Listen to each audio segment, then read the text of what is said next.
This. All right, ladies and gentlemen, welcome to the second episode of the SCMP MMA Live Chat. Today, I am joined by the world famous Tom Taylor. Thank you, Tom, for joining us, man. Tell everybody before we get started. I don't want to wait to the end where we can find you, where we can find your work, and etc. etc. Oh man, well, first of all, glad to be here. Twitter handle is Tom Tay MMA. Same thing on Instagram. Tom Taylor Writer on Facebook. You can find my work on Bleacher Report, bjpen.com, and of course, South China Morning Post, the place to go for MMA news these days. What about Ozzy? Yeah, them too, but that's a very, very infrequent thing. Okay. Yeah.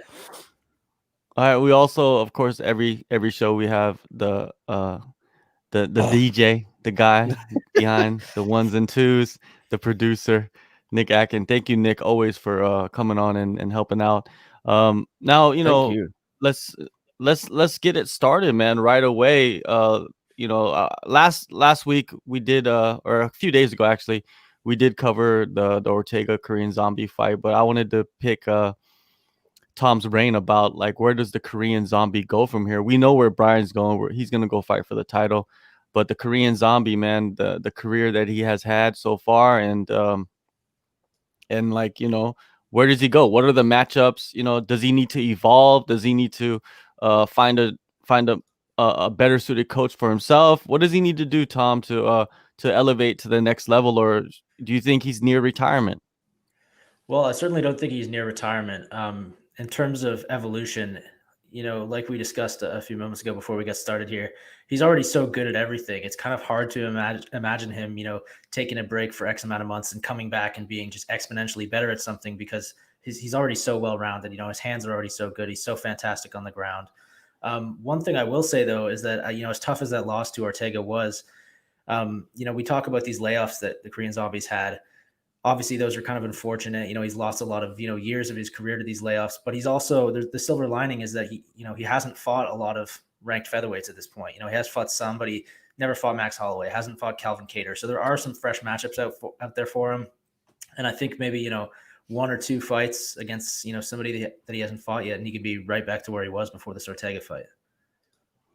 I believe so too, man. I believe like if they do put him in against somebody, it will be someone like a Max Holloway or a Calvin Kattar. Hopefully, he does not have a long layoff. He mentioned that he wants to come back, but he wants to come back for a 3-round fight. Man, did you know that this was his like 7th main event in a row for the UFC? That's crazy, man. Some of these guys just get stuck in the cycle of main events. Obviously a lot of these guys that have been champions for a long time are just always in 5-round fights. And then suddenly it's so strange to see them in 3-round fights. But you can imagine how tedious and exhausting it must be for them to always be preparing for these long, potentially drawn out fights. They must be just longing for a shorter night at the office. It's like if you've been working a full-time job, putting in 8 or 12-hour days for years and years on end, and then suddenly they give you a half day. It's got to feel amazing. Exactly. We all know how that feels, right? Especially when you used to go to school, and you know that a half day is coming up. Hey, that's like Yes, party time. nothing better, man. Yeah. Nothing So sweeter than half yeah. day. Now with the topic that is pretty big, I feel like in the MMA world right now is Hamza. She has been released. I don't know if she's been released or if she got her release from Ryzen. The details are fishy, but I'm gonna tell you what I know. What I've heard about her. She, she became the champion, of course, right? Last year, New Year's Eve, I was there. It was incredible. For someone that is Korean and covers MMA and Korean MMA, it was an incredible, like a very historic moment for the sport in the country, but in Japan.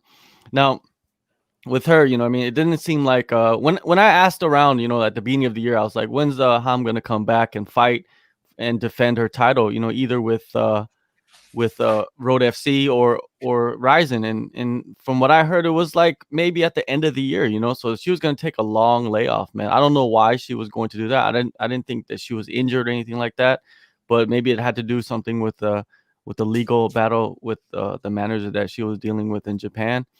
And then we get this news that she has been, she was released from her contract. Now, from what I heard is that Road, has the contract with her, and Road kind of does. There's a management company that Road works with, and that management company was, working for Ham at the same time. It looks like that Road released her from her contract, or her contract, her timeline for the contract, it was up, and she left Road basically. And then Ryzen was kind of tied in with all of that. And then, I guess that One Championship swooped in, gave her a big offer, and she couldn't refuse the offer, and now she's signed with One Championship. What do you think of that, Tom? Do you think that was a smart move for her, or should she have stayed in Japan? Should she have stayed with Ryzen and fought and defended the title and fought some of the girls over there? Man, I like it. I think she should go title hunting, like she's already done so much in so many promotions. She's been around forever. Why not, start a new chapter now? Well, she's still got some good years left, probably. I think she's a great addition to the One Championship roster. I mean, we have to assume she'll be fighting at 115. It's not like they're going to build a 105-pound division around her. Although maybe they will. I know we know that One Championship is they have this predilection for big, extravagant moves like that when they make new signings. But you have to assume she'll be fighting at 115. My first thought is that she'll be undersized. We saw how her run in that division went in the UFC. She was losing to people like Beck Rawlings, if I recall correctly. But I was also thinking, a lot of the women in the one atomweight division are fairly green. There's a lot of records, 3-0, 5-0, things of that nature. And Ham is so experienced. So even if she's undersized, I think she can probably make some real noise in that division and potentially work her way to a title shot, maybe even through a little Grand Prix you may have heard of. Exactly, man.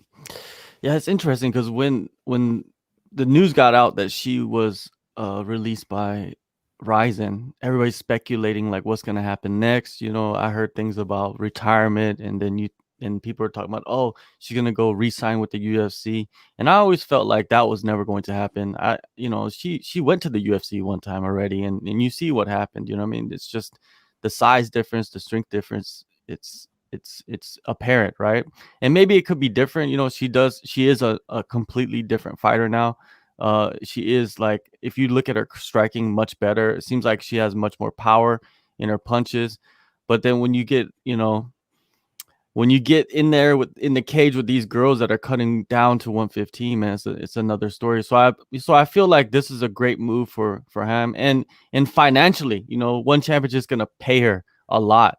And from what I heard, it's a lot, man. I don't want to like say like what I heard, but I'm saying she's getting paid a lot. And the president of Ryzen said also that he could not match what One Championship was offering Ham, and I believe that, man. Ham is right now. It's the time to sign her, right? And you know what sucks though is that Angela Lee's pregnant. I always thought Angela Lee. It doesn't suck, but for like matchmaking wise, for the promotion, it's like not great timing for Ham to sign.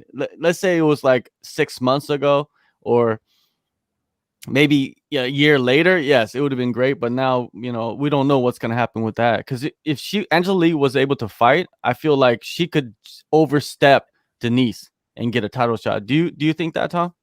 I think the timing is actually pretty good, because Angela Lee is not only the biggest name in the one atomweight division, but, one of the biggest names on the whole One Championship roster. And suddenly they're going to be without her for, probably close to a year. She seems to think that she'll be able to fight again in October, November, 2021. And, I don't know anything about being pregnant. That seems a little fast to me. I think the Grand Prix will be done by then, right? If you have 3 exactly, fights. exactly. Yeah. Right. I mean, I'm not sure when we'll see her again. Hopefully it's soon, but they've lost one of the biggest names on their roster for the time being.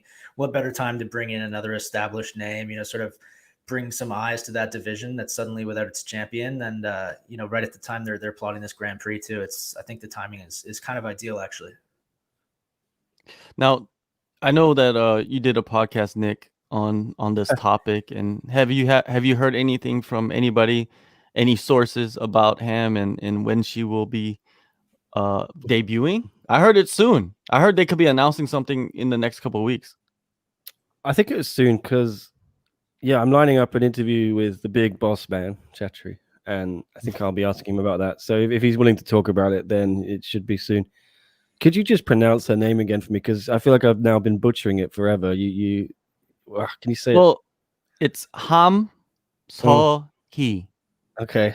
So not But Seo. everybody says it differently. It's like us saying Russian names, you know. No one's Okay. gonna ever say a foreign, you know, a language that is not your native language properly. So you just say it whatever the way you want to say it, I guess. And if it's as long as you keep it respectful. But yeah, it's Yeah. Ham. So if you want to call her something, call her Ham. But then Well, like yeah, I haven't heard anything. I'm just sorry, but I do know that John had the scoop a week ago at least, and he couldn't report it. But John had his connections informed him that she was off to 1. So Well, I will Yeah, say you one know. thing in terms Go of ahead, her Tom. debut, and it potentially happening sooner than we think. I can't give anything away. These are just rumors that I've heard at this point, but I have heard some rumblings about some matchups, potential matchups that you would expect to happen in this Grand Prix being in the works for much sooner than 2021 when the Grand Prix is actually supposed to kick off. So I'm sort of starting to wonder if maybe they're just going to kick this thing off sooner than originally planned. In which case maybe it would be done by the time Angela is ready to return. I think that might actually be a really good idea if they did that. it can I'm only all be for it. done if it's 4 women, right? If it's 8, there's going to be 3 fights. You can't have 3 fights before October, surely. It's insane. Think about the last Grand Prix. The finals were October, weren't they? Mm-hmm. What do you think it's going to be? They won't kick it off in doable. Singapore, I think. It's hard to say where they'd start it and when. I think it's if they started it soon, they could do the 3 fights. But then again, you think about, under ordinary circumstances with injuries and whatnot, it's hard to undertake a tournament like this without people falling out. Then you add in, the influences of the pandemic, which of course has made everything so uncertain. The chances of actually ending up with, 2 women in the finals who were originally in the tournament at the beginning, I mean, it's going to take, some small miracles for that to happen. But I hope to get it underway soon because, I don't think delaying is a good idea. They should just get it on the road, and hopefully by the time Angela's back late next year, she can take on the winner. Are you hearing it starting soon, or just because I'm only going by the date that they said? I think Chatri said 2021. That's all I was thinking, but I would love to see it start like next month. Yeah. Haven't heard anything about it starting soon officially, but I have heard some rumblings about potential matchups that, you would have to assume would be in this Grand Prix, and if they're not, it would be very strange. So I don't know. I'm not totally sure what the plan is, but it sounds like some of these matchups could happen sooner rather than later. Sweet. Yeah, that's a concern for me. And if it does start earlier, I love it. Like, do it. Like, do it now. What are you waiting for? What are you waiting for? Do it now. If you're gonna put the matchups together that we want to see in the Grand Prix right now, why would you do it before the Grand Prix starts? Like then you're just killing off matchups. Like, I've heard some stuff too, man. Like Tom says, we can't say anything because it's like there's contracts and legal issues and stuff like that going on, and you don't want to hurt anything. With the fighters, right? That's number one concern. You don't want to ruin anything for the fighters. So, but yeah, I've heard some great matchups. Now let's talk about these matchups, like possible matchups. Who should be in the Grand Prix? There's only going to be 8 spots from what Chatri said, and I feel like there's more than 8 girls in that division that could be in the tournament. Let's list some of them off. Of course, we got Ham, we got Denise.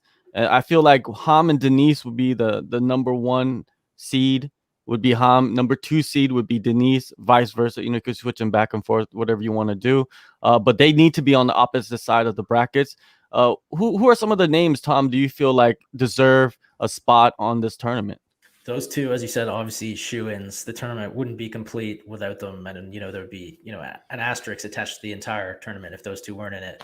I think Itsuki Hirata is definitely, she's got to be a part of it. She's really inexperienced. She's only 3-0, but those 3 wins have been insane, and she's shown, so much potential. I think we can all agree on that. Stamp, have to assume Stamps, and especially now that she's lost her 2 striking titles in Super Series. I mean, it's not like she has any other obligations right now to defend any other titles. You have to assume she'd be in it. Meng Bo, who is, of course, the only woman to beat Zhang Wei Li. I think, they're probably hoping that she wins the thing and then somehow gets the title because they can be like, our champion beat your champion, like nobody will really buy it, I think, because Zhang Wei Li's become such a star. But, obviously they would try to leverage that. You know, there's people like B Nguyen who, you know, I think would make a fun addition. You know, she can, you know, scrap with anybody, man. You know, she's awesome. Zhang Jingnan, if she wanted to drop back down, you know, that would obviously put her title out of play for a year. But if you want a big name in the tournament, I think that would be fantastic. And then you've got people like Jihin Radzuan who, you know, wouldn't be a favorite to win or anything, but they have such a huge roster. You know, it's so much bigger than you think. And like when you really look at the Atomweight roster they have, there's so many girls that would make excellent additions to that tournament. And, you know, a number of them who could, you know, would have a real shot of winning it, I think. Nick, do you have any other names in mind that we haven't mentioned? I think Tom Mei capped them all. Yamaguchi. Mei Yamaguchi, yeah. Mei Says Yamaguchi's Christopher floating Edwards around, Bailey, yeah. who you may Lee know. Hee Quinn, Mhm. Lee Kin. Like if you look at it, I feel like the first round we could put number one, you know, and number two, whatever, Ham on one Did you side, mention Denise on the other Itsuki, yeah? side. Yeah. Izuki Okay. Hirata. Yeah. You Cool, could put cool. her, you could put Ham on one side, Denise on the other side, and then who would be the 7 and 8 slot? Who do you think? I think Stamp goes in there in one of those slots. I would like to see Stamp versus Denise in the first round. I think that would be exciting because they used to train together. Now they don't train together, and they know each other's games. And I want to see who's better, you know, between these two girls. Do you think that would be a good first round matchup, or do you think we're killing off something? You know, it'd be a great first round matchup. On the other side, you know, it would be great. It would be a great final matchup as well. You know, to have these two, and you know, it would give. You know, it's not like they're, you know, chomping at the bit to fight each other. It hasn't gotten super sour or anything, but there is that storyline. They used to train together, now they don't. You know, there's all these questions about, you know, what happened to the relationship and whatnot. And you know, if you give that time, that storyline time to develop and like build up to the finals, it'd be that much bigger. But we know how these Grand Prix work. They rarely work out the way that, you know, fans or the promotions want them to. So, you know, the chances of us losing that matchup somewhere along the way are pretty high. So I say go for it in the first round, man. I'm with you. What do you think? What about Ham? Where do you think, you know, who would she be a good first round matchup with? Do you think Hirata? Do you think that would be? Sort of, you know, that's kind of what I was thinking. But then you think about it, and Ham has fought everybody. You know, she's been around for so long, and Hirata's 3-0. So that's, I mean, you know, maybe Hirata would spring the upset on her. She is, you know, a huge atomweight, she's very strong, clearly. But I think someone like Mengbo or Mei Yamaguchi would be a good welcome for him, because at least they can kind of match her in experience, you know, and have fought some really tough girls over the years, not too green.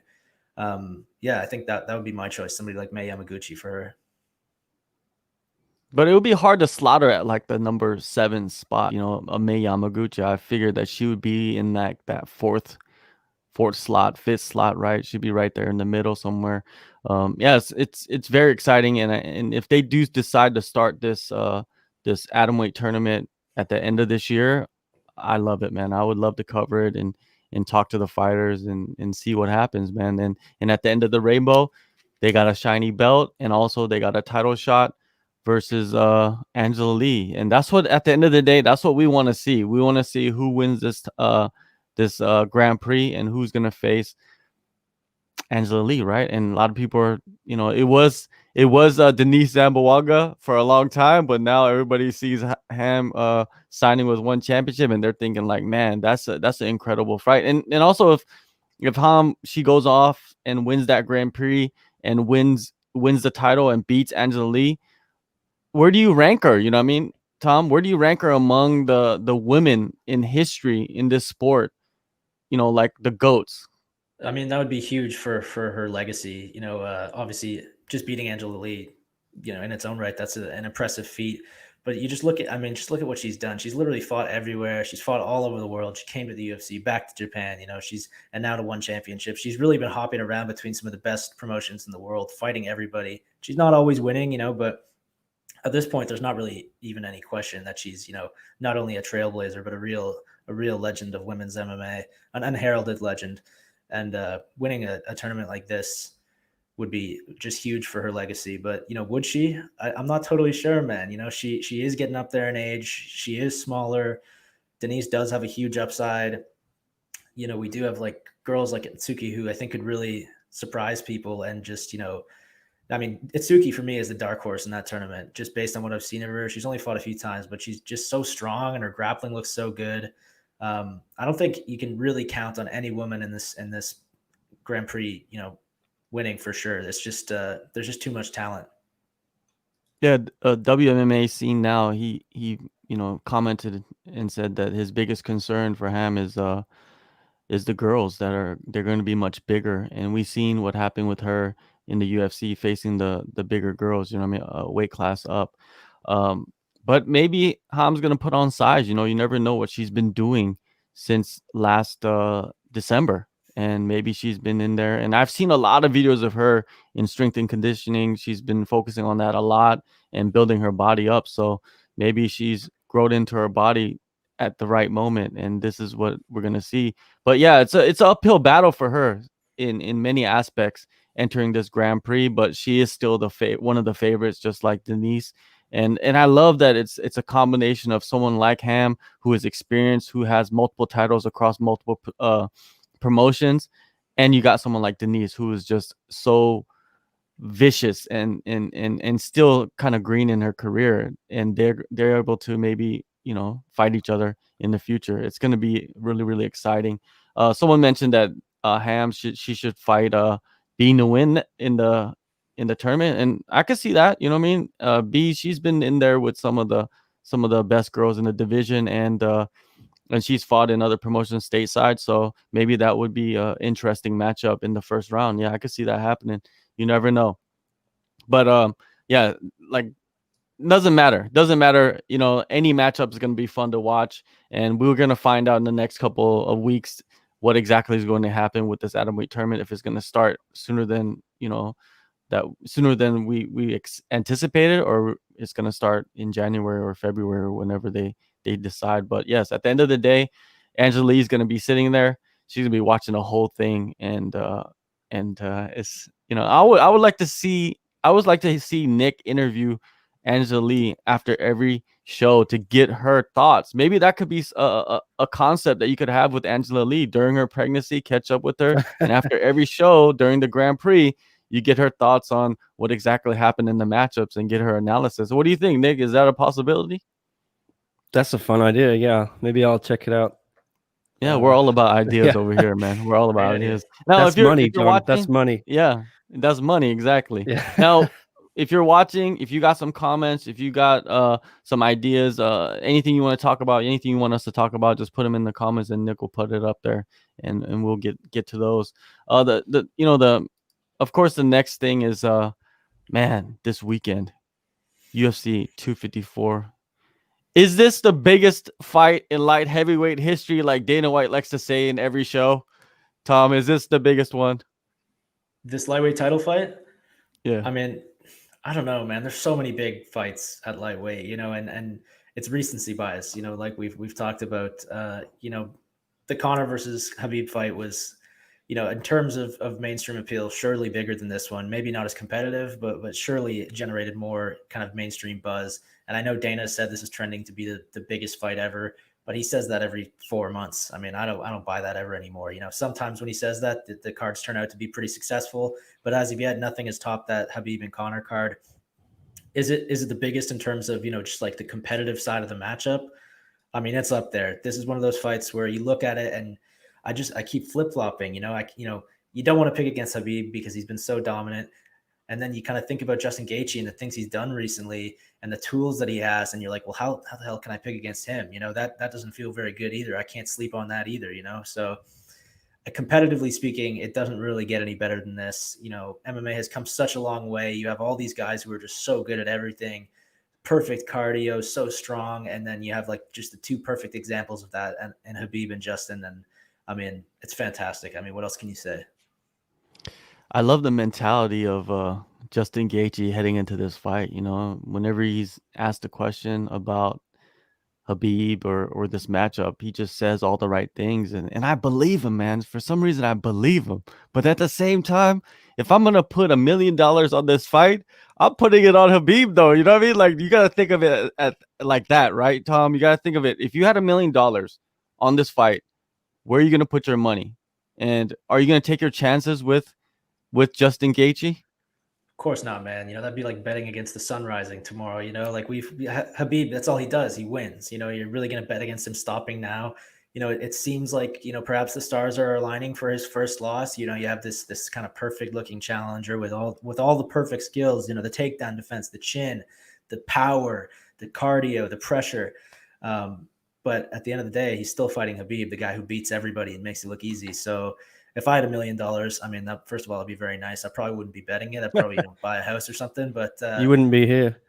Exactly. I wouldn't be on this stupid podcast right now. Nah, man, I would certainly bet it on Khabib, man. No doubt about it. We got some questions. All right. Well, yeah. Extreme recency bias with all the promotion for this weekend. You think so? You think there's extreme recency bias? I think he was just responding to the possibility that this is. You'll take this if you want. Oh, do you think Khabib could beat Banks and no money? That's what people want to know. Who's no money? I don't even know who that is. What does that even mean? I was hoping you guys knew. So I don't know. I have no idea who No Money is. John wants you to talk about Fight Circus, and I think we've got some 3-on-1 questions here. What about Korean Zombie fighting 3 people at one? Yeah, I don't know. There's some wild things going on. Some wild things. Fight Circus 2 coming up. Yeah, I think something's wrong with my audio. So give me 1 second. All right. Carry on, guys. Carry on. Can do. Yeah. Okay. Well, yeah. John. Sorry, Tom. Did you see Fight Circus?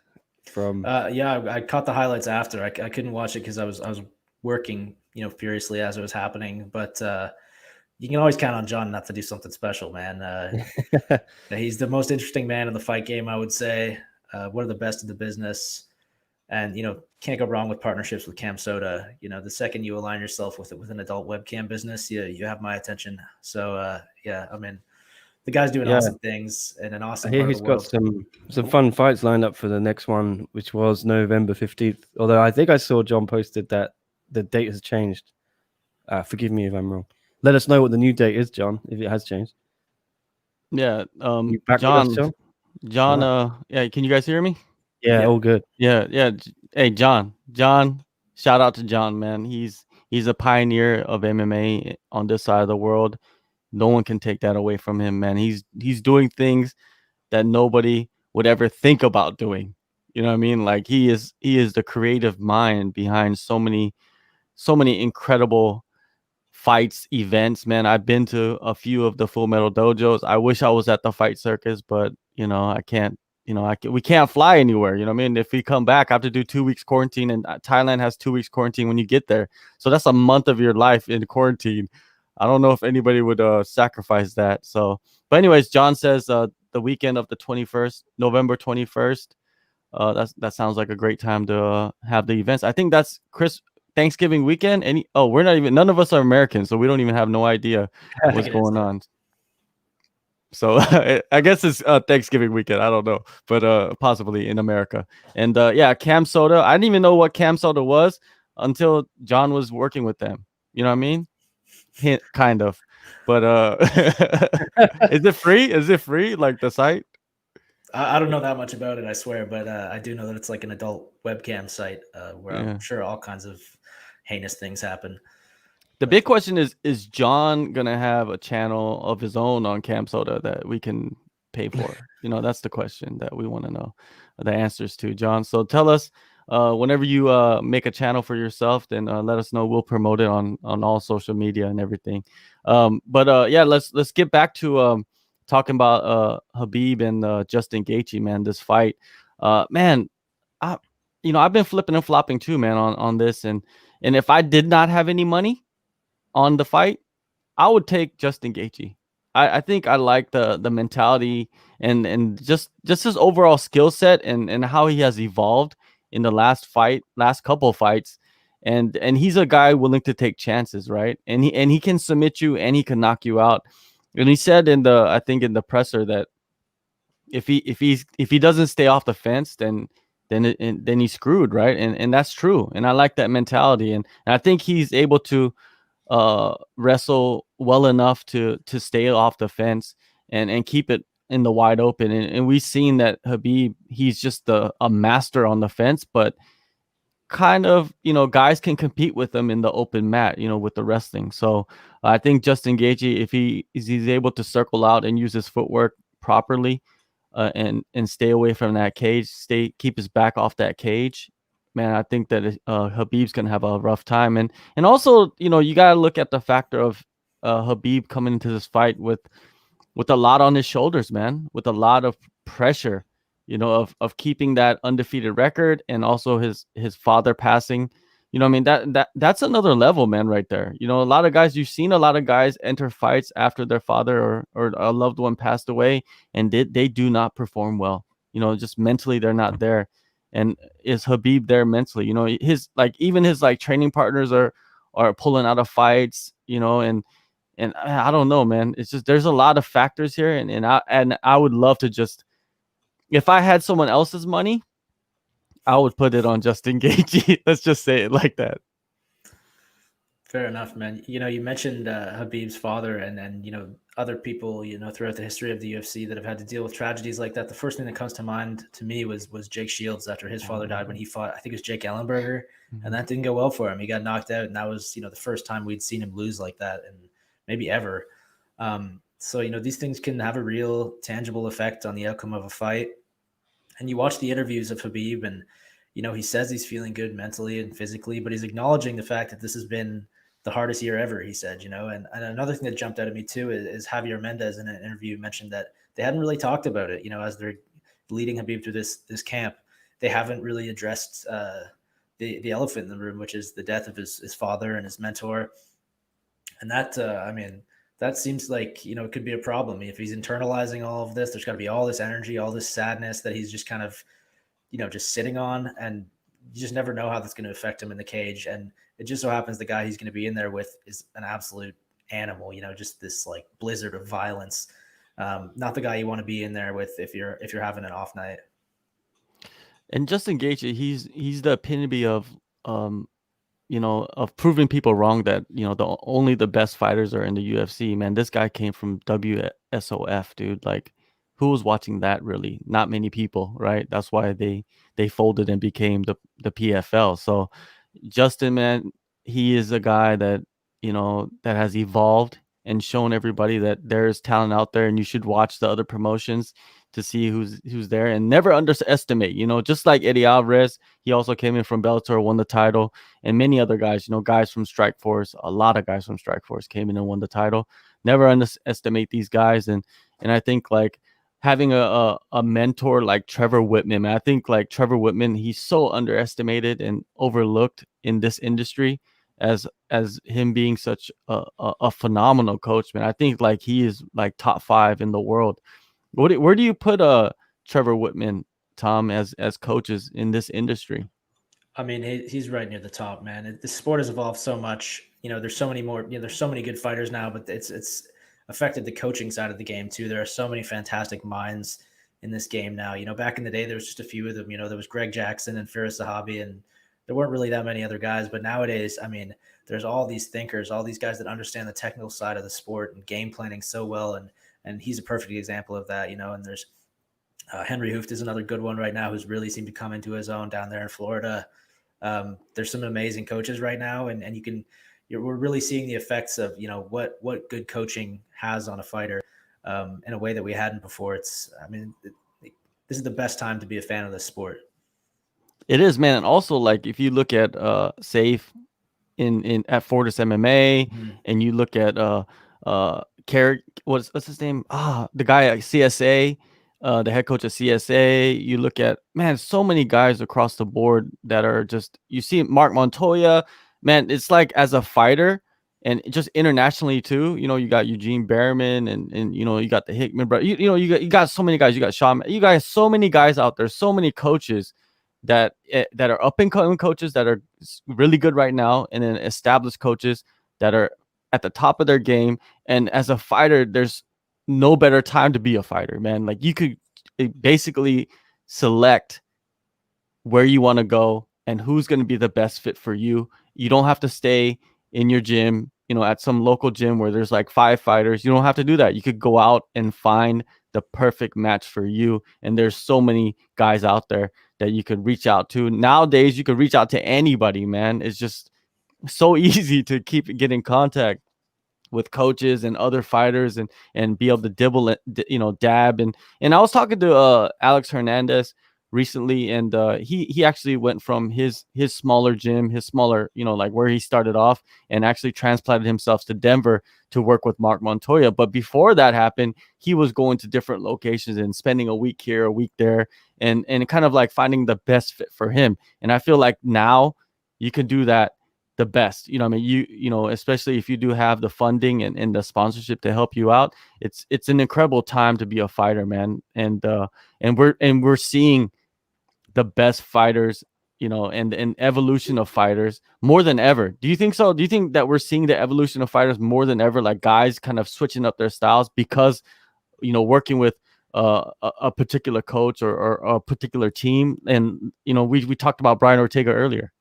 I mean, absolutely, man. And it's not just younger guys like Ortega. You look at someone like Overeem, who in the last few years, went from Jacksons to Black Zillions and is now in Denver. It's there's real benefits to that kind of, moving around for older fighters too. I mean, Overeem's really probably never been better. He's picked up all these new skills. He's adjusted his game. So there's really, I don't think, ever been a better time to be a fighter. Back in the day, you had these guys who, their head coach was a McDonald's manager who taught karate on the weekends. That those days are over. Now you have these specialized coaches. You can build a real team like Ortega did, where you have a really amazing grappling coach, an amazing striking coach, nutritionist. I mean, like you said, there's never been a better time to be a pro fighter. Yeah, and there's never been a better time to cover the sport with such advanced technology, that we can utilize to get in contact with everybody. It's a fun time, man. Except for this pandemic. Yeah, we can't go to shows, man. Like I would love to be down in Thailand or even in Singapore in 2 weeks, man. I was looking forward to going to.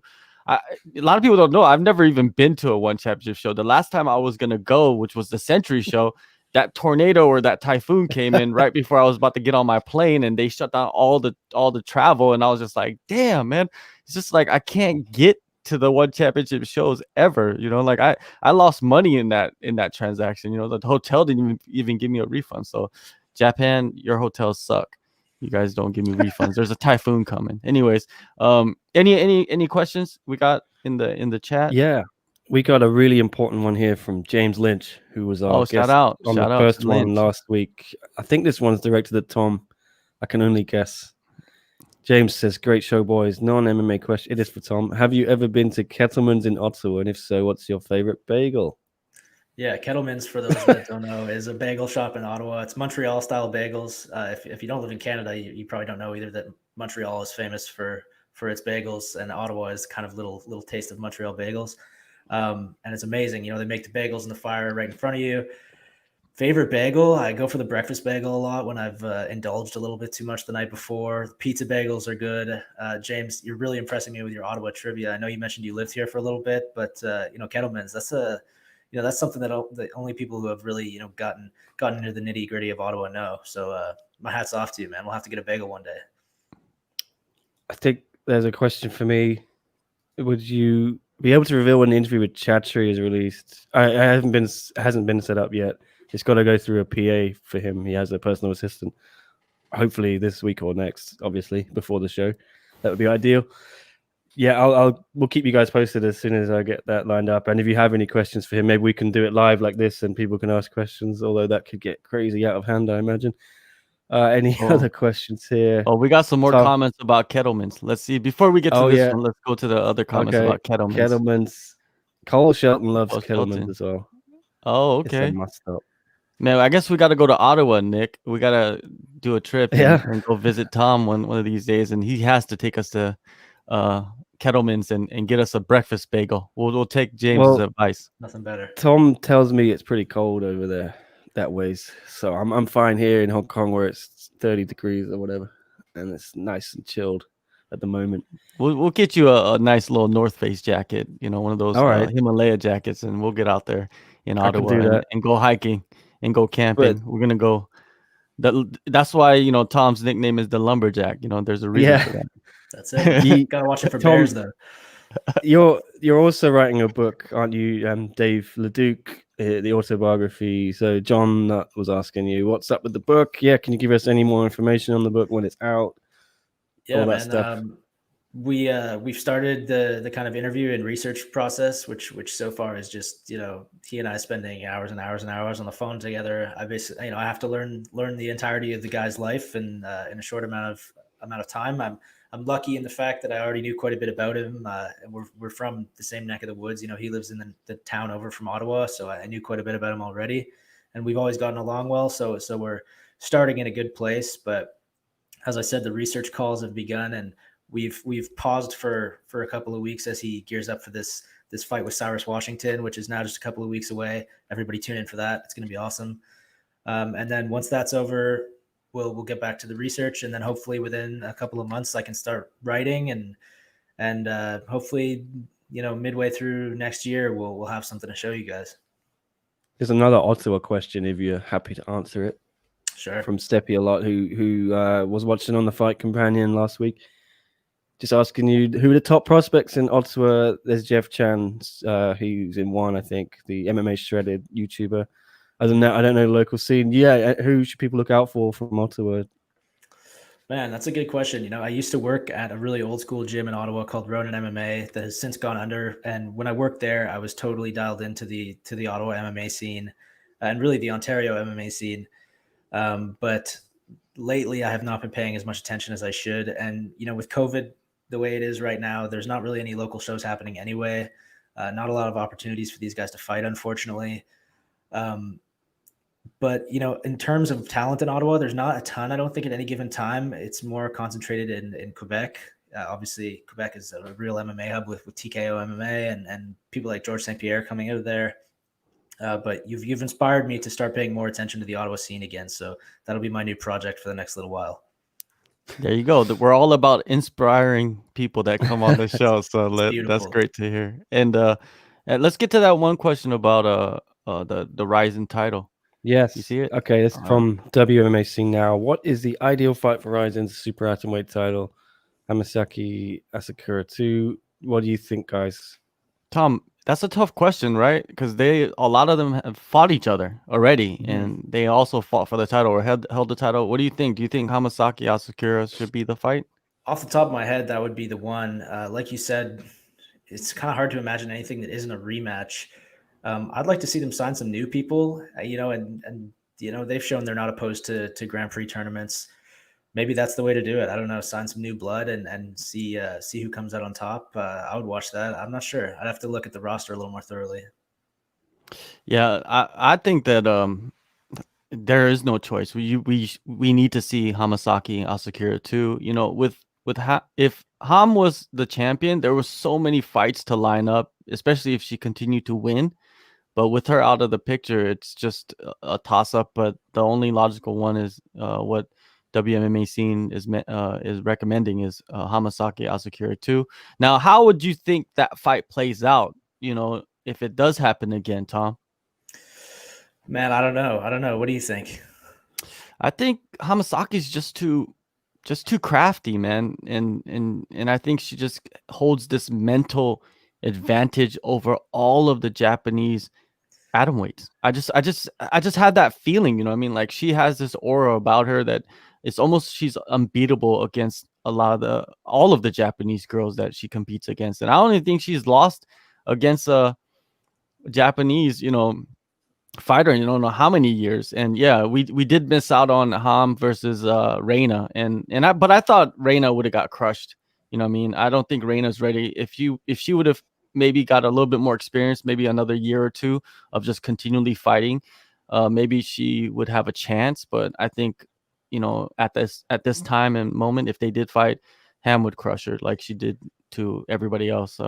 But you know, the fight that I wanted to see was Ham versus Hamasaki. You know what I mean? The fourth one, which is crazy to say. You know what I mean? Like I'm a guy that I don't mind fighters fighting each other like 4 or 5 times. That doesn't bother me at all. The reason why is because you're at the highest level, and you know, and anything could happen in a fight. And if the fights are great and the matchups are great, Why not have them fight multiple times? It's what do you think, Tom, about the trilogies and fighting 4 or 5 times?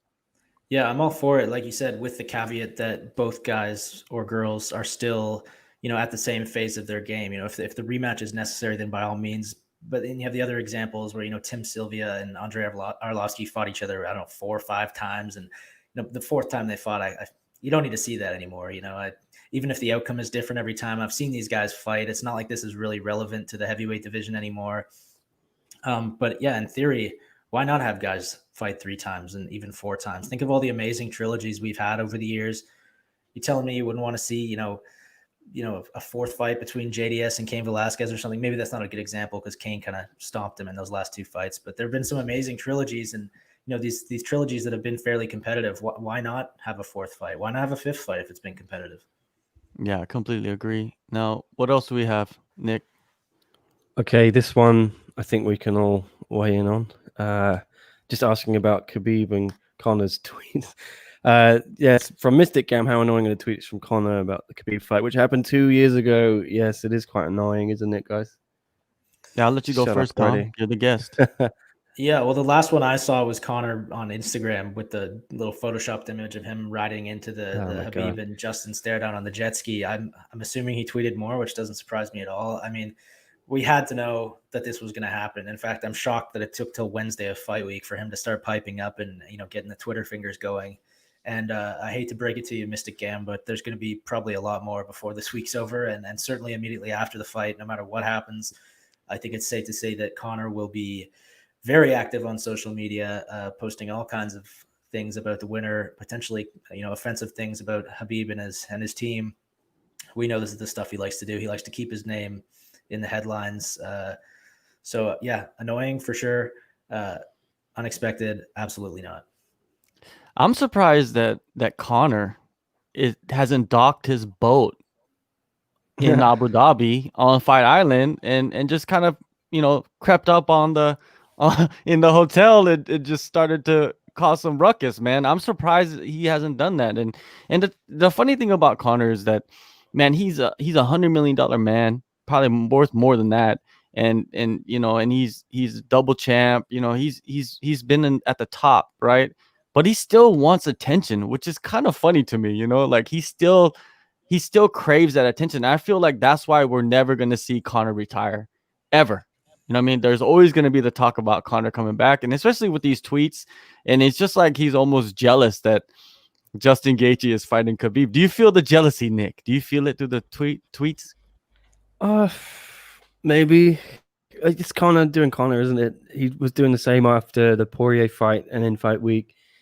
And that's when the rematch talk really accelerated again. And he's going to call for this fight, isn't he? As soon as Khabib or Gaethje win, he's going to ask for it. And I think the Dustin fight is probably never going to materialize, in a weird way. It's just him trying to keep himself in the headlines. That's my opinion. I don't know if anyone agrees with it. But if you want to stick on the UFC subject, we have another question from Brandon again. Have we got to the bottom of Tittygate yet? Which I assume is a reference to Israel Adesanya's right pec, which was looking a little misshapen against Paulo Costa. Tom, did you hear any official explanation on that? I've been dialed in, just waiting for more information. I've been losing sleep over it. I haven't heard anything yet. I don't think, you've seen all the speculation that it might be, steroid related. I don't buy it. There's any number of things that could cause something like that. It's kind of disappointing that the first reaction of so many fight fans was, is this guy juicing and not, is this guy okay? So, hopefully the results come back clean and it's nothing serious. And he's, obviously, I hope he's not on steroids either. But yeah, no, I haven't heard anything yet, which is kind of strange, actually. Maybe he doesn't want to talk about it. I heard that Adesanya is going to be on Cam Soda and he's going to break the news on there. So, look out for that. I feel like that would be the perfect platform for Tittygate if there was any. So John Nutt will be involved, surely. Exactly. John Nutt would be introducing him. It would be kind of like when LeBron announced that he was going to Miami. You remember that? The big announcement on ESPN. It'll be like that. So anyways, I don't think it's such a big deal. I feel like Adesanya, he's gonna go get it checked out, and it's not gonna be nothing to like trip about as a fan. You know what I mean? For him, Agreed. maybe it's something that he has to take care of medically, but for us, we shouldn't be too worried about it. Let's go back to James. James had a question. He had a good question. If you All scroll right. back up, yeah, let's see what he said. It was something about Bellator and Ryzen. James Lynch. Yeah, you see that? Well, I'll find it. Do you guys want to sit and take this one from Tristan while we're talking about McGregor? I guess I'll go through the comments. Yeah, Tom, would you rather see McGregor fight Ferguson than a rematch, or like McGregor versus Chandler, Hooker, Gaethje? Who's your ideal opponent for McGregor next? Well, I think we can probably rule out Chandler, Hooker, and Gaethje, because Chandler and Hooker I don't think are big enough names for Conor, and Gaethje, as we know, has his hands full, very full right now. And McGregor versus Ferguson, that's a fight that kind of almost happened a few years ago when Ferguson won the interim title by beating Kevin Lee. It was never official or anything, but it looked like that's the fight we were going to get for a couple of months there. So there's like a little bit of history, and just the simple fact that these two guys have been at the top of the lightweight division so long and haven't fought yet. And of course, it's an interesting matchup style wise. So I would, if of those options that you listed there, Tristan, I would definitely that would be my preference, the McGregor versus Ferguson fight. All right, I found James's question. John, did you want to weigh in on that? Sorry. Yeah, let me weigh in on that before we go to James's question. I don't see even Ferguson being a big enough name, to be honest with you. Like you said, Chandler, Hooker, Gaethje, all great fights, but I don't see them as the bigger names. And Ferguson also, I feel like the only name, and he might not even be that big of a name, would be Dustin Poirier, and that fight is supposedly in the works, and maybe the reason why it's intriguing is because they fought before, and it could have title implications, and there's multiple layers to the fight. Other than that, like, the only fight that McGregor should come back to is, there's only three. There's of course Nate Diaz, there's Masvidal, and I'm gonna put one more, and I like this one, is GSP. I think if GSP does come back, I don't think they're going to put a title on the line, but a major fight would be against McGregor, and I feel like that would be perfect for him to return. And at 170, it's a great matchup. What do you think, Tom? GSP versus Conor? Well, I think it was right after the first Nate Diaz fight, the first McGregor Diaz fight. GSP was in the crowd, if I recall, and obviously Conor was originally supposed to fight Dos Anjos. And the expectation that he's, a lot of people thought he would beat Dos Anjos, and certainly people thought that he was going to beat Diaz on short notice. GSP was in the building, and the stars seemed to be aligning for Conor to get another big win, and then call GSP out, at cage side. Obviously, things didn't shake out that way, but it kind of feels like we came sort of close to that fight a few years ago, and had it happened at that time, it would have been by far the biggest fight in UFC history. I mean, it doesn't really get any bigger than that. Now it's obviously lost some luster. Conor's lost a few. Obviously, GSP is retired. It would still be huge, but you know what? I think I will disagree there. Maybe it's the Canadian connection, but I feel like we're holding GSP hostage. The guy just wants to retire. He's getting older. He's done everything he could possibly do in this sport. We just need to let the man go. I think. I don't even really care about the Khabib fight at this point. Let George St. Pierre retire and just enjoy his post-fighting life.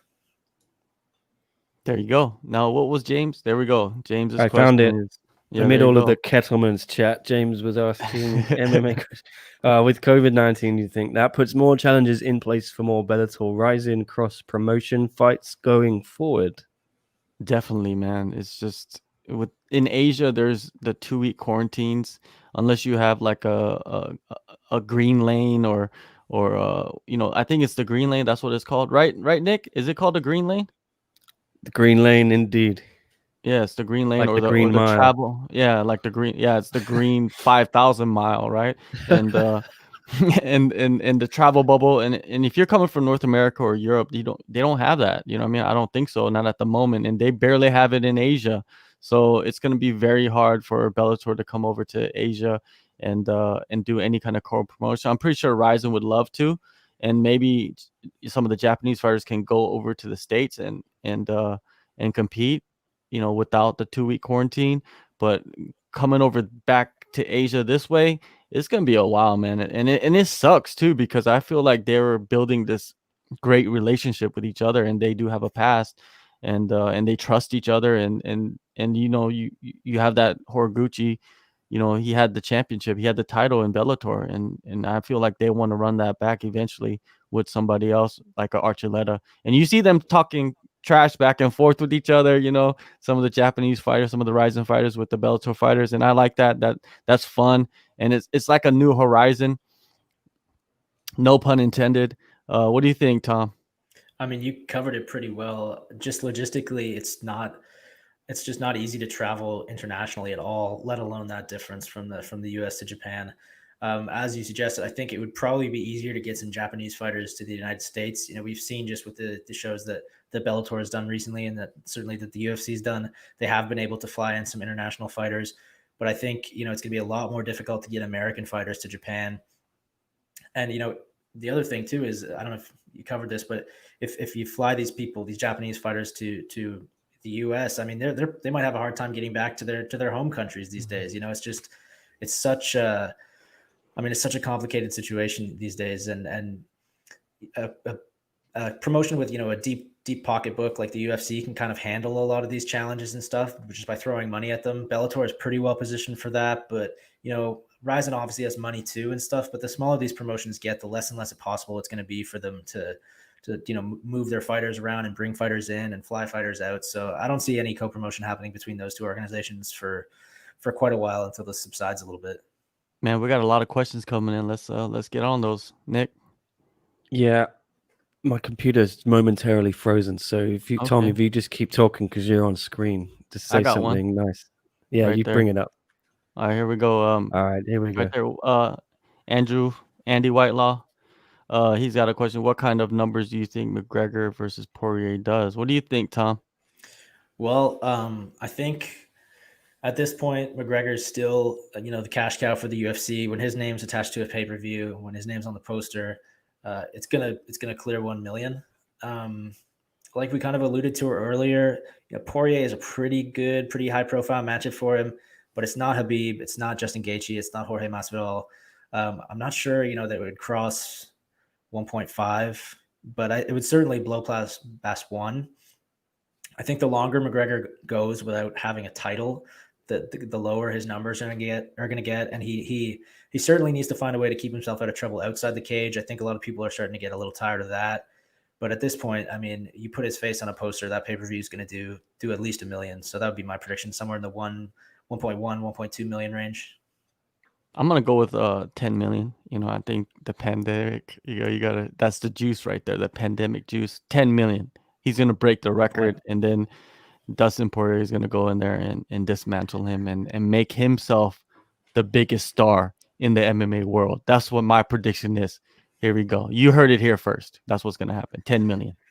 Can you imagine that fight happening without fans in the building? Yeah, I don't know why they would do that. I don't know, man. Well, if it makes Quiet 10 Conor million McGregor pay-per-view buys, it makes up for the loss of Gate, doesn't it? Oh, definitely does. Way more money than anything. What's next? Chris is asking about, is Michael Chandler wasting his time making weight and going out to Abu Dhabi? I guess the only fight would be, is Islam Makhachev still looking for an opponent? He's off. No, he's off. I don't think he's wasting his time, man. I feel like the UFC is compensating him for this. I don't think he's just doing this for fun. And there's always the chance where he can slide in and get this fight. And today is Thursday over here, Wednesday in North America. So there's always a chance something can happen. You know, Khabib might slip on a banana peel. Justin Gaethje might run in the sand and sprain an ankle. We don't know what can happen. We've seen it happen to Tony Ferguson, right? A few days out or whatever. I don't remember. Maybe a few weeks out, whatever. But anything could happen. And I think Michael Chandler, he's taking an opportunity. And if he's being compensated, you know, with money, I would do the same exact thing. He gets to go to Abu Dhabi, and he has teammates fighting on that card anyway. So he's going to help out his teammates and possibly slide in for the world championship against two of the best guys in the world. Why would you not take that opportunity? What do you think, Tom? Yeah, I mean, you nailed it. We've seen crazier things happen. I believe the Tony Ferguson Wire incident was the night of the fight, like the night before the fight, or the day of the fight. And then, of course, there was that Robert Whitaker fight where he had the intestinal issue of some kind. I don't remember what exactly it was. Yeah. Uh, yeah, I don't remember what exactly happened with him, but he was out of the day of the fight. These things happen, and if you're on weight, if you've made weight and you're there and you've been preparing, why not take this title fight? When he moved from Bellator to the UFC, I'm not sure if he expected that kind of reception to be booked as the replacement for such a huge fight. Why not take that opportunity? And the other kind of silver lining to this is even if nothing happens, he's getting a chance to kind of get used to the UFC vibe. Of course, he's probably been to some UFC shows before, cornering his teammates and stuff, but he's really getting to meet the team this time, I'm sure. Check out Fight Island, where he'll, inevitably fight at some point, I'm guessing. It's got to be a positive experience, and that's without even mentioning, the money involved. I say this is a great move for him for sure. Also, even if he doesn't fight, I feel like just by doing this, he lines himself up for the next shot at the title, and he's gonna skip everybody. No matter what anybody says, I think he skips everybody, and he's gonna fight for the title. Whoever wins this fight, do you think so? I don't think so. I think this is a good way. That's the other thing. This was a good way to kind of get his name into the headlines. If he doesn't end up fighting, at least now everyone's kind of talking about Michael Chandler. People that may not have heard about him before, people that didn't follow Bellator, have now potentially heard about this other guy who's there, just in case one of these guys falls out.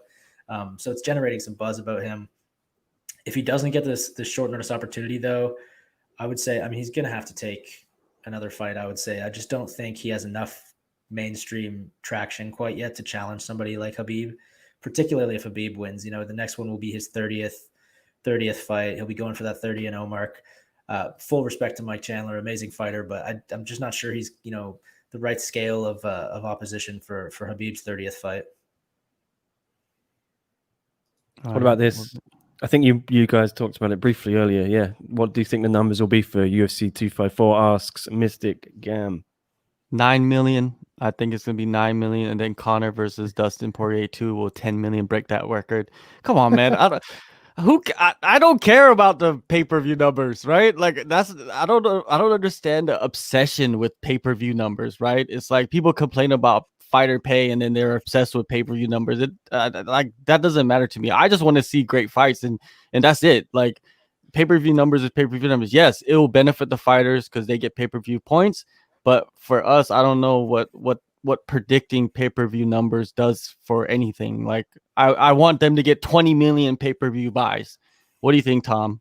Does that make you angry, or am I just a whining bitch right now? Well, I'm a cool-headed Canadian, man. I don't get angry that easily, but I'm with you. I don't really get the obsession with the pay-per-view numbers. I've never been particularly interested with the business side of the UFC operation. And we're talking about huge lucrative pay-per-views. We're really just talking about the UFC getting richer, and we know that very little of that money ends up in the pockets of the fighters anyway.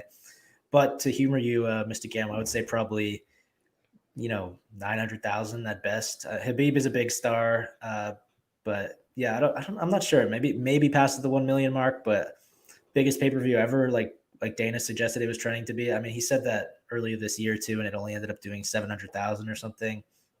So it won't be the biggest ever, but I think it'll be pretty solid. Yeah, let's skip all these like Khabib and Gaethje and whatever. Like skip all those. Let's get into some other topics because I don't want to focus like the whole show on that because I'm pretty sure you could watch 50 million shows with Khabib and Gaethje and McGregor. So here's a good one. This is a good one because I do have some information on this, and I recently interviewed Jack Shore. Right, Jack Shore. Hey, if you're watching this and you don't know about Jack Shore, you better learn about Jack Shore. That dude's going to be in the top 10 in 2021 and maybe in the top 5. That dude's a beast. And he's had 2 fights in the UFC, 2 finishes. He's from Wales, man. And he's just a quiet, kind of like calm and collected dude. But he's great. But he was actually lined up to fight Kang Kyung-ho, right? Kang Kyung-ho, if you don't know who he is, he's, a longtime UFC veteran, Atomweight, out of Team Mad, you know what I mean? Where Superboy fights out of and Hamza fights out of that camp. But what happened to him is they signed the contract to fight each other, right? In the upcoming Vegas show. But Kang, he was in sparring and broke his orbital. This is what I heard. That's like, man, how did you break your orbital in sparring, man? It's like that's how hard he was going, I guess. preparing for the fight. So that's why he's out. He's out due to injury. I think he has surgery on his face. He was supposed to fight Jack Shore, but it just didn't pan out, and because of this injury, I don't think anybody would blame him for pulling out the fight because of a broken orbital. Tom, would you blame him for pulling out the fight? I think I would pull out the fight with a broken toenail. I don't think any commission would let him fight if he had a broken orbital, at least if they noticed it, man. That's going to get, that's going to be made worse. And within the first few punches of the fight, I'm sure that's not a safe injury to fight with. So no, I don't blame him. Yeah. What's next? What we got? It's another one for Tom. Some Canada stuff, which I have no idea what they're talking about.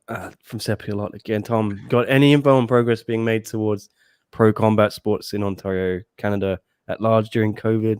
Quebec has dipped their toes, but I haven't seen anything else.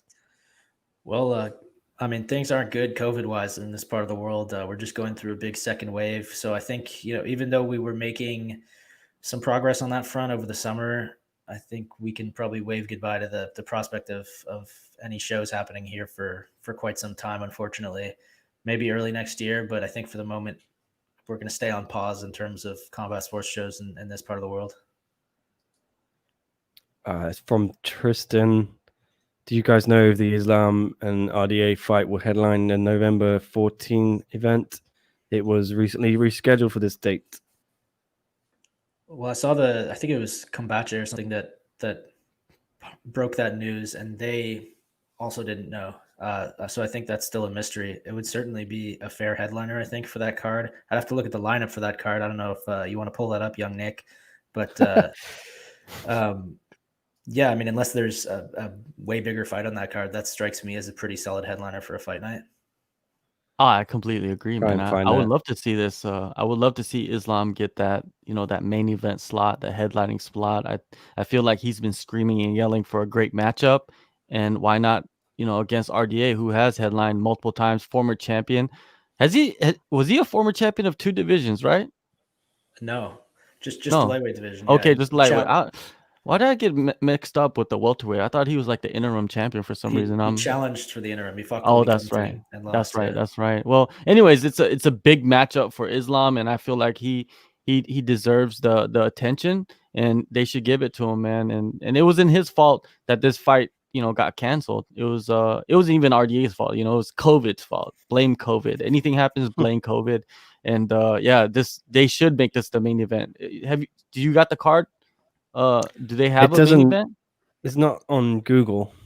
There's nothing. There's just a gap between 255 and the Santos Teixeira fight. So also, even in Tapology, they don't have anything. I have a quick look at Tapology. It might actually be November 12th. I'm not sure the 14th is the right. I might be wrong, but I don't know if that changes anything. It is November 14th. Okay. And it does look like it will be the main event, because if you look at the lineup, there's no other fights on there that are main event worthy. It's I think that this is going to be the main event. Breaking news. We broke the news right here. Hey, if you write an article, Tom, he's the winner. He broke the news. Anyways, yeah. I found the card. Maybe you got it. Yeah. 1 sec. Let's see what we got here. Oh, well, no, I'm on the wrong thing. Is this the one you're talking about? No, that's the week before. Okay. That's a great card too. I've got to restart the whole process. Just talk about MMA. Well, what I was going to say, with respect to the main event of that card, is this is such. I mean, COVID is not fun. It's created all kinds of problems for this sport that we all follow. But it's kind of an interesting time too, because fights are coming together so quickly. So, some of these fights are being booked 2 weeks ahead of time. Oftentimes big fights, are coming together much faster than they would otherwise, because the UFC needs guys to fight. The guys need to fight. They're much more willing to take short notice opportunities against really tough guys than they would be under ordinary circumstances, I think. So things are just coming together so fast these days. On the flip side, though, of course, they're also falling apart very quickly. Oftentimes, people testing positive for COVID and stuff. But I think we're going to look back on this stretch of MMA history as a kind of interesting and strangely exciting time. With all of this happening so quickly.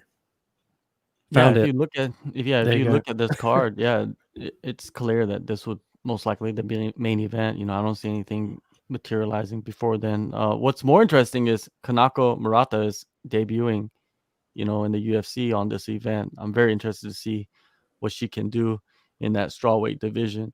She's a strong wrestler. It's rare to see an Asian fighter with a strong wrestling background like that come into the UFC. So it's going to be interesting to see her fight against somebody like Souza, who is a jiu-jitsu fighter, right? And to see her take her to the ground, and I think it's going to be a pretty exciting matchup. What do you think, Tom?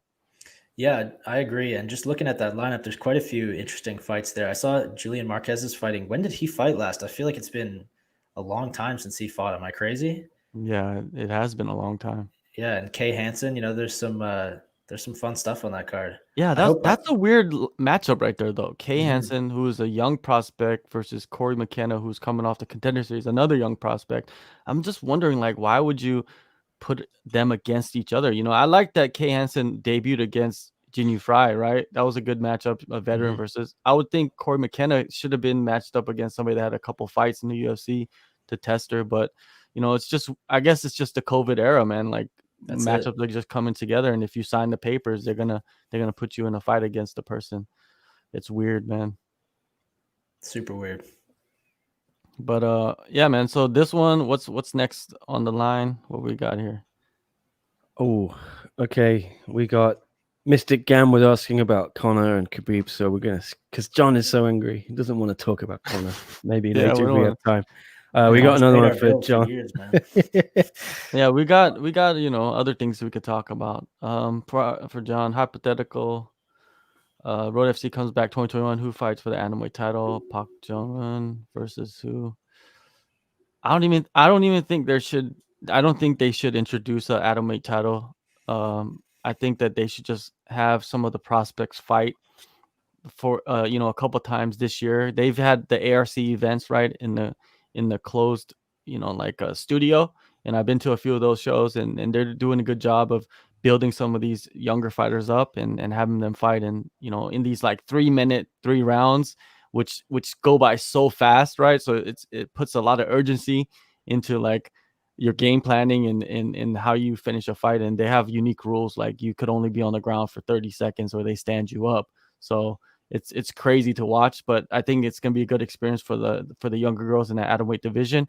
And I don't see, Park Jung-un being a lock for a title shot. I feel like she should fight somebody else, and then if she wins, she fights somebody that they build up. They should build it up. They should let the division cook a little bit and maybe introduce a title at the end of 2021, not in the beginning or the middle. They should let the division unfold a little bit more and bring in some more girls. Then you won't have a problem like Ryzen, where they've already fought each other or they're there's not interesting matchups. Let's see what's next. We got Cheyenne again. Which challenger for the upcoming ONE FC title fight says the best chance of upsetting the champ? Lapicus, Tiffany Teo, Tan Lee, or Rainier the Ritter? I mean, for me, that's got to be Tan Le, man. I mean, that matchup is insane. That's such a good fight. And with all due respect to Martin, who's a fantastic champion and could absolutely win that fight and, should be given every bit of credit, that's a good challenger. You can flip a coin for that fight, I think. Lapicus also, I would say, has a good chance. But for me, speaking of who has the best chance, it's definitely Le. Yeah, I agree that matchup is the most exciting matchup, and if you had odds on it, I feel like that would be the closest matchup. And then the way the guys fight, they're both finishers, they're both explosive strikers, so anybody could get knocked out at any moment. And I think like, yeah, Lei, he does have the best chance. But also, I agree with Chris. He just put it up that Lapicus, he's like this guy that nobody's talking about, right? People talking about the Ritter, they talk about Tiffany Teo. It's a rematch. He looks so much better. But Lapicus, we still don't know too much about him. I mean, he's fought a couple times and he's had decent performances, but is he being overlooked? And it's almost like he has been, because nobody's talking about him. We don't see any interviews with him. And he's over there in Moldova, I believe, just grinding away. He's in Italy, I think, training with Italy, the and Frozen Brothers. that's Yeah. close to Moldova, I believe. My It is. geography is terrible. I'm Yeah. just kidding. But anyways, yeah, like Yeah, the fight that I'm looking most forward to is the Martin Newman versus Tan Lee fight. That's the one that I'm like, damn, that is like what MMA striking and the epitome of just violence is right there. And but the other fights are, they're interesting, but not as interesting as Martin and Ung. Shout out to Ung. He says that his fight is interesting. It is interesting, but man, this Martin, like Tom said, man, this is just it's gonna be. If it goes to a decision, if it goes past like the third round, I would be surprised, to be honest with you. Completely agree, man. That's just the way those two guys fight. But the one stipulation or the one kind of asterisk I would attach there to that comment is that sometimes we see fights between two guys like that who have such crazy power and are usually so aggressive, and then you put them in the cage or the ring together, and there's just this reluctance to engage because they know that they could be knocked out at any moment. Those two don't really strike me as the kind of fighters to fall into that trap. But we have seen it happen before, and I really hope it doesn't happen this time. And as far as Lapicus goes, I mean, he's a fantastic fighter, and I think he has a really good chance of winning that fight. But I am kind of surprised that one has been so committed to making that fight. It was rumored earlier this year, and then it fell apart because of COVID. And then the moment it was possible again, they went right back to it. They really seem to like that matchup. So I'm not sure if they see a lot of upside in Lapicus. Obviously, they've invested a lot in Christian Lee, and I'm assuming that the ideal situation for them would be him retaining the title. But I kind of feel like they believe in Lapicus as well, and maybe would be happy with a world where he wins the title. I'm not sure. Yeah, I feel the same way. I feel like they see something in Lapicus that we don't. Like everybody's overlooking Lapicus, and maybe I am too, and he might come in and shock everybody and just take out Christian Lee in the first round. And the days of like one championship, protecting their like champions and stuff, that's over. That you can't talk about that anymore. That's not happening. These guys are fighting the best guys in the division, and especially that lightweight division. Like any of the guys that he has to fight is just monsters, right? Like just lined up. So there's no protecting anybody. If Christian Lee's fighting somebody, it's a very great challenge, and he's taking it seriously, man. It's not like he's overlooking anybody. That's like kind of like the mentality Christian Lee carries on throughout his career. So it's gonna be fun to watch this. And what about Tiffany Teo? Do you think Tiffany Teo has evolved enough to go in there and beat the champ? I don't think so. I mean, we saw how the first fight went, and I'm sure she's evolved quite a bit since then. She's had some good performances since then, but Xiang Jingnan has evolved also, potentially more. She's been, training nonstop. I'm sure she's had those 2 wars with Angela Lee that were surely good for her career, just in terms of preparation and experience. So I think she's probably evolved even more, and just to having fought better competition, I think she should defend the title.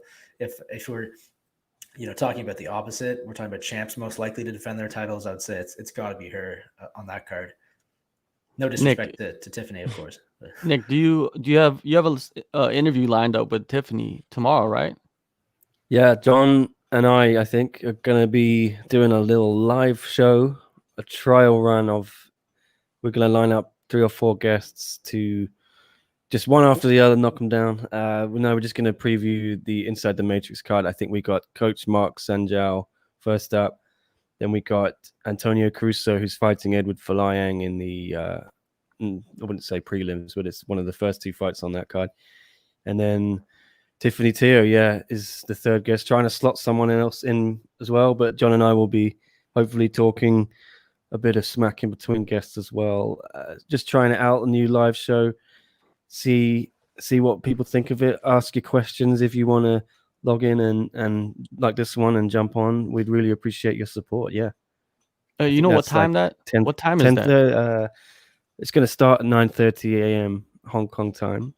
All right, so everybody that's Coach watching. Mark. Yeah, Tiffany will be on about 11:30, 11. We're gonna have Antonio at 10 a.m. I'm trying to get Martin Nguyen on for 10:30 a.m. We'll see. He doesn't. He's a bit media shy, Martin. He doesn't always like doing interviews, and we'll see if we can get him. But now that we can actually talk to him about Tan Lee because last time I spoke to him, he couldn't mention Tan's name. So maybe we can talk about Tan Lee this time. That would be great. Yeah, please tune in. Anyone who wants to ask them any questions, we'll put out a bit more information on our social. Yeah, Martin's a great interview, man. He's always been a good dude, man, and a great champion. So I'm interested to pick his brain a week out from the fight. It's gonna be fun. I think we got one more question, and then we're gonna go to we're gonna wrap this up. I got a couple questions for Tom. So can we get to the last question if we got any? we got two. If it's Asian MMA, let's kind of stick to that. All right, we got two. If you want to give a quick answer to this one first, just for Tristan, for Bellator, prediction for Gegard against Douglas Lima. Tom. Quick answer for me. I mean, that depends on which Gegard we get. He is, I would say, probably still one of the best middleweights in the world, but he hasn't fought in a while, and you just really never know what he's going to do in the cage, how motivated he's going to be, how focused he is, how seriously he's taking it. Whereas Douglas Lima never really seems to have an off night. You know, he's always ferocious, always motivated. So if Gegard is even slightly off his game, then I could see Douglas pulling off the upset there. But assuming that we get the best version of Gegard, I would say he should win it. It all depends on if Gegard goes in there and is able to wrestle against Lima, and if Lima, if he does get taken down, can he get back up, or does he get comfortable from the bottom and peppering shots and trying to go for submissions? Because if we've seen in the past, Lima, when he gets taken down, sometimes he gets comfortable there and kind of loses rounds, right? And I'm pretty sure Musasi is comfortable taking him down and staying on top and then kind of just winning rounds and getting that title. But if it stays standing, I give Lima a high likability of knocking out Musasi or just winning a 5-round decision. And those calf kicks, man, he's like the best in the game, I think, at landing those and with deadly intent, man. We've seen it in his last fight, or not his last fight, 2 fights ago against MVP, man. It's just he used that to set up the knockout. So maybe we could see that happen again. I don't know, man. It's a hard pick, but I'm picking Lima to be a double champ. I think he's the next guy. I've been so high on him, and I think Musasi is a great fighter, but man, this matchup is just, I think Lima has been working, and this COVID delay, I feel like it has helped Lima sharpen up his wrestling a little bit more, focusing on that. So one more question. Let's see what we got. Yeah. Why are the Road flagship events not back, but ARC is, which I think is still under the Road promotion? Are they waiting for live gate opportunities? John, I think you're best placed to answer this. Yeah, they're waiting for. I was at ARC last weekend, and they're waiting for live gate opportunities. With COVID restrictions, they're not able to put on shows with audiences. So Road, I don't think they're gonna come back until that happens. And it's all about funding too. You know what I mean? Like money and sponsorships. And ARC is Road FC and Africa TV in a partnership, so they get that funding, the backup, and they're able to use Africa TV studios. So there's no money being spent on renting out an arena or any kind of studio or anything like that. So, and they get free broadcasting by Africa TV, so it works out for Road FC, and they get their fighters to and compete like every month. So what's going to happen is you're going to see ARC every month. So I think they got a show coming up in November, December, and I think they're going to just keep on going with these smaller shows until Road is able to do a show in an arena. Now let's move on, and I got a couple questions for Tom before I let him go. Lay it on me. And Nick, Nick can chime in too. First is there might be a chance I have to jump out soon to interview Gary Tonin, but I'll just leave quietly and you can do. Yeah, well, we're only going to be a couple minutes, right? So we got like this year, man, has been an incredible year for the UFC and just fighters in general. You know, who do you feel like is going to be at the end of December is going to be the fighter of the year in the UFC? That's a tough one. My first thought would be Zhang Wei Li or Justin Gaethje. Obviously, Gaethje winning that honor depends on him beating Khabib this weekend, which is by no means a certainty. If he does, I feel like you can't possibly deny him that. You finish or you beat Tony Ferguson and Khabib in 1 year. It doesn't matter what everyone else has done. You're getting fighter of the year.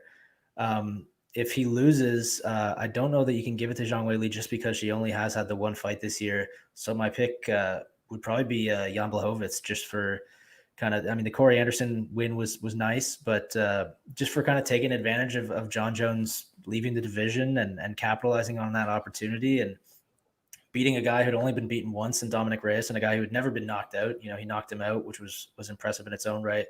So I think if Gaethje doesn't come out on top this weekend, that you know, barring some crazy wins between now and the end of the year from some other fighters, I would say my pick would be the new light heavyweight champ. All right. Well, the next, the last thing is MMA Hall of Fame, man. Like I always ask every guest this question at the end. Like, who would you like to induct into the MMA Hall of Fame? Not the UFC Hall of Fame, the MMA Hall of Fame, dead or alive, past or present. Who do you think deserves to be there? Who would you induct? Well, I mean, there's obviously the shoe-ins, the GSPs, Anderson Silva's, Fedor's, Royce Gracie's. But I'd love to see some of these kind of old school guys who are unlikely to get into the UFC Hall of Fame just because they didn't quite do enough. You know, Dan Henderson, Wanderlei Silva, certainly Kid Yamamoto, who's probably my favorite fighter ever. I would love to see him in there. There's a lot of Asian fighters that I would love to see in it. But yeah, just a lot of the, there's so many guys that seem that they're right on the cusp of making the UFC Hall of Fame, but just didn't quite do enough. But I would say that their contributions to the sport as a whole should earn them some kind of Hall of Fame honor, some sort of immortality. Guys like Dan Henderson is one that certainly jumps out at me. So I'll say Dan Henderson would be in my Hall of Fame right away, and Kid Yamamoto without a doubt. All right, man. You have to choose one, man. You can't be choosing 50 people. It's Kid Yamamoto, man. All right, Kid Yamamoto. There you go. Great, man. Rest in peace, Kid Yamamoto. Everybody, thank you so much for joining us today. Tom, you're a great guest. Of course, we're going to have you back on. Nick, great to have you as the producer, the man behind the music. Next week, we're going to have Mike Heck from MMAfighting.com, the host of What the Heck, a great guy. He's going to be a great guest, just like Tom and James before him. Thank you so much, everybody. Thank you.